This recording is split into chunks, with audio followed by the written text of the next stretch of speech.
오늘은 하나님께서 좀 큰 그림에 대해서 말씀하셨습니다. 대한민국, 오늘날 우리가 대한민국을 살아가는 우리 국민들로서 이 시대의 크리스찬으로서 이 시대의 여러 가지 상황들을 보면서 우리는 어떤 관점을 가져야 하며 또는 어떻게 이 시대에 살아가야 할 것인가 하는 것을 좀 여러분과 함께 말씀을 나누고자 합니다. 여러분, 어느 곳이든지 어두움도 있고 빛도 있습니다. 우리 내면에도 어두움이 있고 빛이 있습니다. 여러분 가정에서도 어두움이 있고 빛이 있습니다. 이 사회 안에서도 어두움이 있고 빛이 있습니다. 근데 빛과 어두움은 같이 공존할 수가 없어요. 언제나 전쟁을 합니다. 언제나 싸웁니다. 그러나 빛이 진정한 빛이라면 어두움은 이길 수가 없죠. 반드시 어두움이 있는 곳에 빛이 가면 빛이 물러가게 되어 있습니다. 빛이 항상 이긴다는 것입니다. 얼마나 감사한 일인지 모르겠습니다. 에베소서 5장 8절 함께 보겠습니다. 너희가 전에는 어두움이더니 이제는 주 안에서 빛이라. 빛의 자녀들처럼 행하라. 아멘. 자, 우리는 하나님으로부터 일어나라, 빛을 발하라 하는 명령을 받고 있습니다.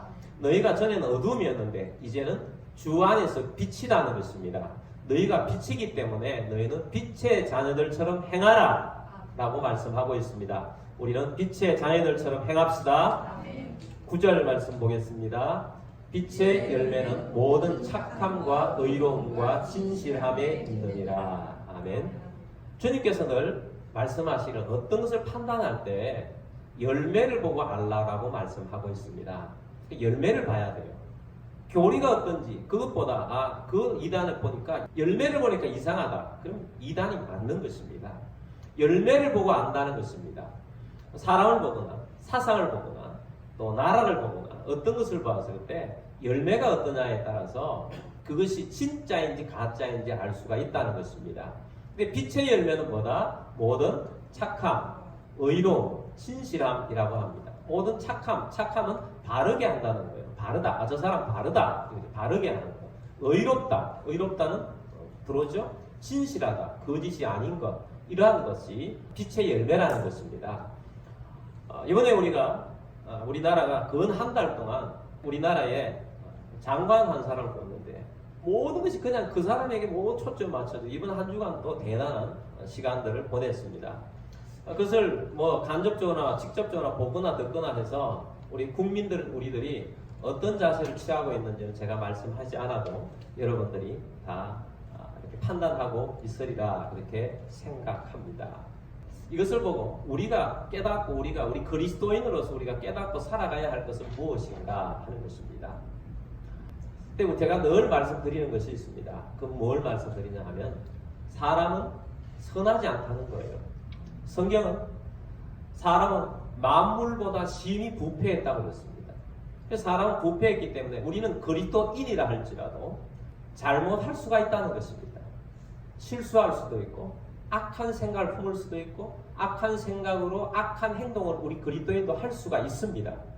그렇지만 우리는 빛 대신 예수님을 모시고 있기 때문에 빛이 우리 가운데 비치고 있기 때문에 예수님 앞에 서면 고백할 수밖에 없어요.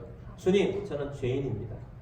주님, 이 죄를 용서해달라고 간절하게 회개하고 새 사람이 되겠다고 하면서 다시 돌이킨다는 것입니다.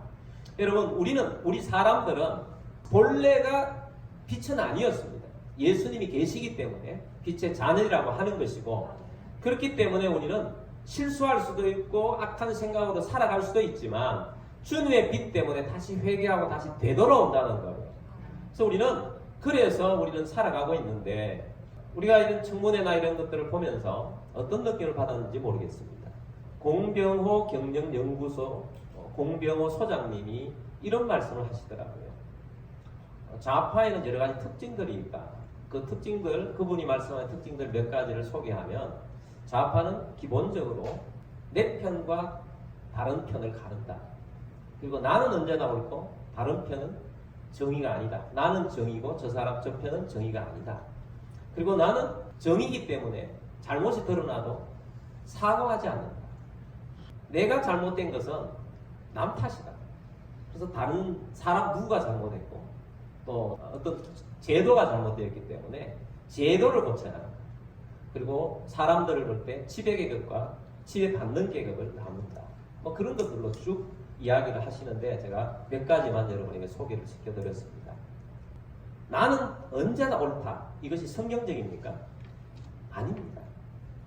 내 편은 언제나 옳기 때문에 내 진영 편을 언제나 들어야 된다. 그게 성경적으로 옳은 것입니까? 아닙니다. 나는 잘못이 없고 다른 사람이 잘못했고 제도가 잘못됐다. 그래서 나는 회개할 필요가 없다. 이것이 성경적입니까? 성경적이 아닙니다. 그렇기 때문에 그렇게 생활하면 어떻게 되느냐? 나는 늘 잘못이 없고 내 말하는 것은 언제나 옳은 것이기 때문에 나는 잘못이 없고 나는 사과할 필요 없기 때문에 사실은 잘못하는데도 불구하고 잘못하지 않는 것처럼 생활하기 때문에 그런 모습을 우리는 위선이라고 말합니다. 그래서 위선적이라는 거죠. 겉과 속이 다르다 하는 것입니다. 마태복음 23장에 보면 바리새인들에게 예수님께서 7번이나 화 있을진저 말했습니다. 근데 바리새인을 수식하는 그 사람들이 왜 바리새인들이 하나님이 화 있을진저라고 말했느냐 하면 핵심은 7번 다 나옵니다. 외식하는 바리새인이라고 했습니다. 겉과 속이 다르다는 거죠. 그래서 그 결론은 뭐냐? 너희에게 지옥의 판결이 기다리고 있다. 그렇게 말씀하고 있습니다. 여러분, 진실의 바탕을 두지 않는 것은 어두움입니다. 빛의 열매를 맺을 수가 없는 것입니다. 바르지도 않고 의롭지도 않고 진실하지도 않다는 것입니다. 거짓이라는 것입니다. 그분의 딸이 조금만 더 있으면 의사가 될 수 있었을 텐데 지금 뭐 학교를 입학 취소를 하느냐 뭐 그런 지금 위기에 지금 있는 거 아니겠습니까? 물론 그 딸도 열심히 살았을 것입니다. 스펙을 많이 쌓았는데 그 중에 진짜도 있을 겁니다. 근데 그 가운데 드러나는 것들이 거짓의 바탕에 둔 스펙을 집어넣었기 때문에 무너지고 있다는 거예요. 우리들의 깨달음은 무엇입니까? 거짓을 쌓아서는 안 되겠구나. 거짓을 쌓으면 지금은 잘 나간다 할지라도 결국은 무너지게 돼 있다는 거예요. 특별히 우리 그리스도인들은 거짓의 유혹에 넘어가서는 안 된다는 것입니다. 우리는 예수님의 재림을 늘 바라보고 살아가고 있습니다. 그래서 우리는 이 세상에 살아가는 삶을 재림하시는 예수님 앞에 설 때를 생각하면서 그때를 준비하는 삶이 우리 그리스도인의 삶이라고 볼 수 있어요. 그래서 우리는 이 세상 가운데 살아가면서 어두움, 거짓과의 싸움이에요. 거짓이 나를 유익되게 하려고 할 때 그것을 단호하게 배격할 수 있는 그런 유혹에 넘어가지 않도록 우리가 잘라내는 것. 그런 삶을 우리는 늘 해야 한다는 것입니다. 여러분, 어두움을 물리치고 빛 가운데 가며 빛의 자녀들처럼 행하시는 여러분들이 되시기를 주의 이름으로 축복합니다. 요즘은 나라에 대한 생각을 참 많이 하게 되죠. 나라가 어떻게 될 것인가? 나라가 뭔가? 그런 생각을 하면서 민족과 나라가 뭐냐? 이런 것을 생각하게 됩니다. 민족과 나라. 민족과 나라는 같은 겁니까? 민족과 나라는 생각해보면 다른 거예요. 우리는 단일 민족이기 때문에 늘 착시 현상을 일으키는 것 같아요. 민족과 나라가 같은 것이라고 생각되는 것 같아요. 저도 기도하면서 늘 민족과 나라를 붙여서 기도합니다. 민족과 나라는 굉장히 다른 거더라고요. 중국 같은 나라는 50개 이상의 민족이 한 나라를 이루고 있습니다. 필리핀은 80개 이상의 족속들이 한 나라를 이루고 있어요. 그런데 어떤 족속은 한 족속인데도 불구하고 이 나라 저 나라에 흩어져 있습니다. 쿠르드족 같은 게 대표적인 겁니다. 근데 우리나라는 단일 민족이라는 굉장히 개념이 강합니다. 삼국 통일한 이후에 고려시대, 조선시대를 지나오면서 단일하게 살아오다가 불과 70년, 75년 전에 나라가 이제 두 쪽이 나서 두 체제로, 한 민족이 두 체제로 지금까지 살아오고 있는 거 아니겠습니까? 그러나 핏줄인지라 뭐 우리 동일하게 다 이 북한 동포에 대한 애틋한 마음이 핏줄이기 때문에 있습니다. 그 중간에 6.25라는 전쟁을 통해서 서로 많은 사람을 죽였는데도 불구하고 틈만 나면 가까워지고 싶어하는 마음이 있고 저도 통일에 대한 마음이 굉장히 큽니다. 통일에 대해서 늘 기도하고 있고 제가 대표 기도를 할 때는 통일에 대한 기도를 늘 하는 것을 보게 될 것입니다. 저도 우리 북한 민족을 사랑하는데 저 동포가 어둠의 정권 아래서 저렇게 혹독하게 고통당하고 있다는 것에 너무 안타깝습니다. 빨리 해방되어 통일되기를 저는 간절히 원합니다. 근데 생각해보면 우리가 한민족이라는 것은 거기까지예요. 나라는 다릅니다. 나라는요, 나와 직접적인 연관이 있어요. 나라가 잘못되면, IMF처럼 나라가 잘못되면 모두가 고통하는 것이 나라입니다. 우리 국민이 해외에 나가서 납치를 당했다. 그럼 누가 보호해 줍니까? 북한이 보호해 줍니까? 민족이라고. 북한 근처라도 북한이 보호해 주지 않습니다. 누가 보호해 줍니까? 대한민국, 나라가 보호해 주는 거예요. 나라가 협상하고 나라가 군대를 파송하는 겁니다. 그래서 나라가 민족보다 더 중요하다는 걸 여러분 지금 말씀드리고 있습니다. 민족이 중요하지만 나라는 우리가 직접적인 연관이 있어요. 제가 인터넷 언론 봐서 그 교수님 누군지 못 찾았는데 어떤 교수님이 하시는 얘기 공감을 100% 공감하는 내용이 있습니다. 나라의 가장 중요한 것은 부강이다. 부한 나라가 되는 게 하는 것이고 강한 나라가 되는 것이라는 거예요. 여러분 이 세계가요, 나라들은요 불공평합니다. 저는 늘 어릴 때부터 그런 생각을 했어요. 안전보장인사회가 5나라가 주도하는데 그 나라 중에 한 나라가 거부하면 국제관계가 안 풀리잖아요. 근데 그 5나라는 안 바꿉니다. 불공평하잖아요. 좀 바꾸면 돼. 나라별로 돌아가 바꾸면 되는데 안 바꾸잖아요. 왜 안 바꿉니까? 그 나라들은 힘이 있어요. 부강하기 때문에 그 나라의 입김들이 멈추지 않는 겁니다. 나라가 가난하고 약하고 군대가 약하면요 먹히는 게 나라끼리입니다. 요즘은 좀 그래도 좀 나지 옛날에는요 나라가 약하면 금방 속국이 되지 않습니까? 그래서 나라가 중요한 것은 부강한 것입니다. 부강. 잘 살아야 하고 또 강해져야 합니다. 나라를 운영하시는 분들은 나라의 국익을 위해서 모든 걸 결정해야 합니다. 이념으로 결정하는 것이 아니고 자존심으로 결정하는 것이 아니고 국익을 위해서 결정해야 한다는 것입니다. 국익 얼마나 중요한지 모릅니다. 여러분 우리나라에 외국인 근로자들이 오는데 미국에서 외국인 근로자가 옵니까? 가난한 나라들에서 와서 외국인 근로자가 되고 또 우리 국민들이 그 사람들이 마음으로는 외국 국민들 잘해줘야지 그러는데 사실은 미국 국민들 대하는 것과 이 외국인 근로자 대하는 게 마음으로 다릅니다. 왜 그렇습니까? 그 나라가 부유하지 않다. 그 나라는 부자다. 어느 중에라도 차별하게 대하게 되는 거죠. 우리의 위치도 마찬가지예요. 그건 어쩔 수가 없어요. 우리가 대한민국에 태어났는데 이 대한민국에 태어난 우리들이 그건 어쩔 수 바꿀 수가 없는 거 아닙니까? 바꿀 수가 없는 건데 결정 지어진 거예요. 근데 우리가 옛날에는 가난했어요. 그리고 굉장히 약했어요. 그러니까 열강들이 와서 우리나라를 집어 삼켰지 않습니까? 그 남북 분단이 된 것도 어떻게 보면 열강들에 의해서 남북 분단이 된 겁니다. 왜? 약했기 때문에. 약했기 때문에 독립도 안 시켜주는 거 겨우 한 거 아닙니까? 약했기 때문에.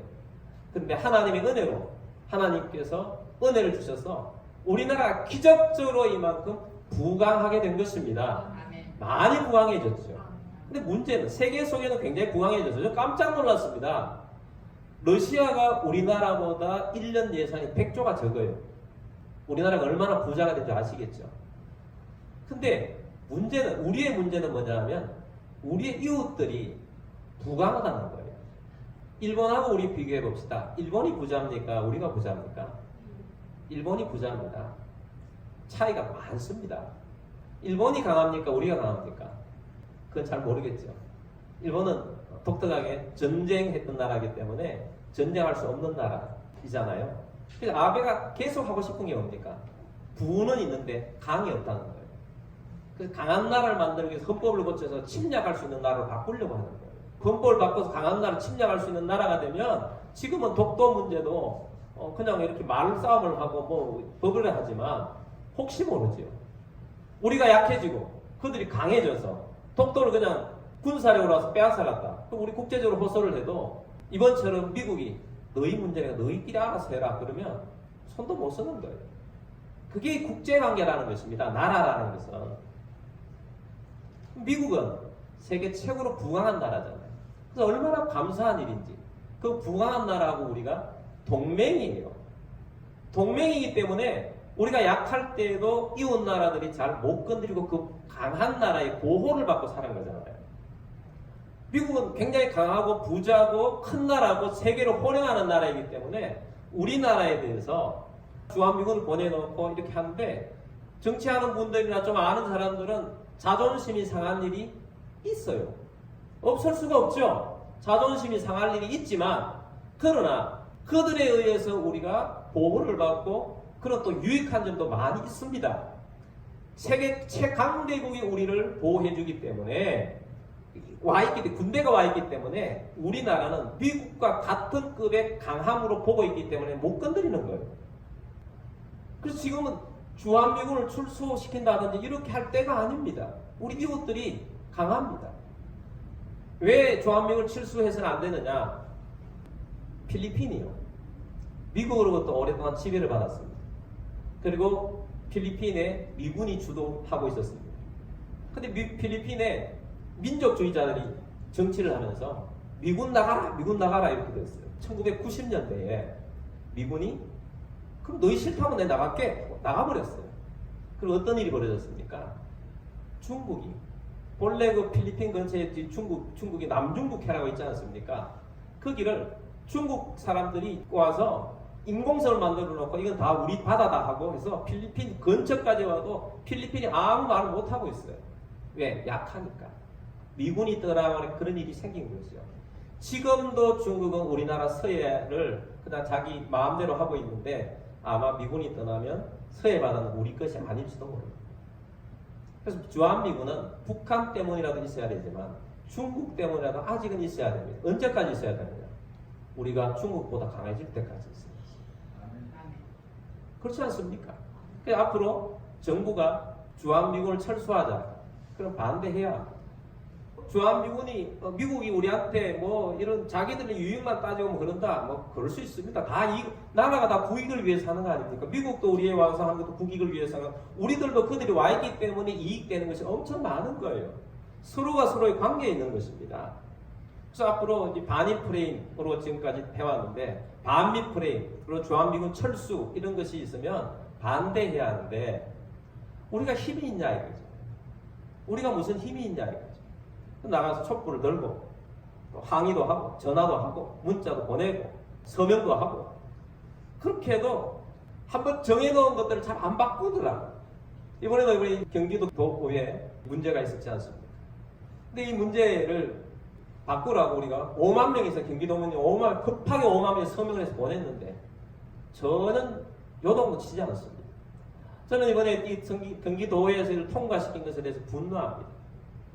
그리고 정말 또 안타깝고 정말 가슴 아픈 거는 뭐냐 하면 이걸 통과시키는 주도한 사람들이 기독교인들이에요. 그 사람 자기 입으로 저는 크리스찬이다라고 이야기해요. 그런데 이 사람이 자기 담임 목사님이 그렇게 반대하고 하지 말라고 그러는데도 기습적으로 가서 이거 통과시키고 지금 목사님이 싫어한다고 해서 다른 데로 그 교회 나가지도 않으면서 목사님을 피방하고 다니고 거짓말을 하는 거죠. 뭘 거짓말을 하냐면 성평등하고 양성평등은 다른 거라고. 근데 이 사람은 성평등이 양성평등을 말한다고 하면서 계속 그렇게 거짓말을 하는 거예요. 왜 거짓말이냐 하면 이 사람이 2015년에 기고한 글이 있었어요. 자기가 분명히 성평등하고 양성평등 다르다고 분명히 글 써놓고 거짓말을 하고 다니고 있는 거죠. 그리고 이것을 반포한 사람이 경기도지사 아닙니까? 이 사람이 기독교인이에요. 그래서 너무 안타깝고 너무 가슴 아프다는 거. 저는 기도합니다. 하나님, 이 사람들이 자기들이 하나님 이름 앞에 나와서 기도하는 사람이라고 그러는데 정말 하나님의 살아계심을 이 사람들이 보여달라고 저는 기도하고 있습니다.